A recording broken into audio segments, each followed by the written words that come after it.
পাঁচমুড়ার ত্রিধারা মিলন মন্দির। এই মন্দিরটাকে নিয়ে আশা করি আমার আর কিছু বলার দরকার নেই, কারণ এই মন্দিরটির ব্যাপারে আমরা কম বেশি সবাই জানি। এটা আমাদের বাঁকুড়ার দ্বিতীয় বৃন্দাবন। কিন্তু তোমরা কি আমাদের এই বাঁকুড়ার দ্বিতীয় বৃন্দাবনের সন্ধ্যা আরতিটা দেখেছো? তোমরা যদি না দেখে থাকো, চলো আজকে আমি তোমাদের দেখাবো। আজকে এই মিলন মন্দিরের সন্ধ্যা আরতি দেখবো বলে আজ সন্ধ্যা নাগাদ সেখানে পৌঁছে গিয়েছিলাম। আর যতই সন্ধ্যা বাড়ছিল ততই নানা জায়গার মানুষের ভিড়ও এখানে বাড়ছিল। আর এই সেই রাধা কৃষ্ণ যাকে দেখার জন্য মানুষের ভিড় এখানে ছুটে আসে। আর যতই সন্ধ্যা বাড়তে থাকে ততই আমাদের এই বৃন্দাবন রঙিন আলোয় আলোকিত হয়ে ওঠে। আর ঘনিয়ে এলো আমাদের সেই সময় যখন সন্ধ্যা আরতিটা আরম্ভ হবে। আর সন্ধ্যা আরতি আরম্ভ হওয়ার সময় এই যে ঠাকুরের মন্দিরের সামনে যে পর্দা দিয়ে দেওয়া, এই ব্যাপারটা ঠিক বুঝলাম না। তোমরা যদি কেউ জেনে থাকো অবশ্যই কমেন্টে জানাও। আরতি আরম্ভ হওয়ার সময় মন্দিরের উপর কাউকে থাকতে দেয় না। এই সামনে যে আটচালাটা আছে, আটচালাটা থেকেই দেখতে হয়। আর তার কিছুক্ষণ পরে মন্দিরের পর্দা খুলে দেওয়া হলো। আর তারপরে মানুষের ভিড় বসে পড়লো এই আটচালার উপর। আর তাদের মধ্যে আমিও ছিলাম, যদিও একা একা বসেছিলাম সেখানে। আর তারপরে শুরু হয়ে গেল পঞ্চপ্রদীপ নিয়ে আরতি। একদিকে তো আরতি হচ্ছিল, আর একদিকে এই আটচালার উপরে হচ্ছিল কৃষ্ণ নাম।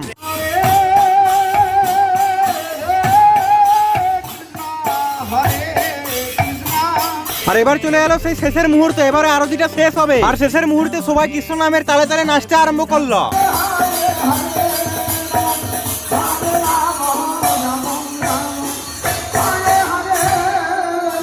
আর সবার শেষে এই পঞ্চপ্রদীপের আগুনের তাপকে সবাই মাথায় নেয়। আর এটাকে সবাই অনেক শুভ বলে মনে করে। তো বন্ধুরা, এই ছিল আমাদের বাঁকুড়ার বৃন্দাবনের সন্ধ্যা আরতি। আর বন্ধুরা, তোমরা কারা আমার ভিডিও পাঁচমুড়া থেকে দেখছো অবশ্যই কমেন্ট করে জানাও।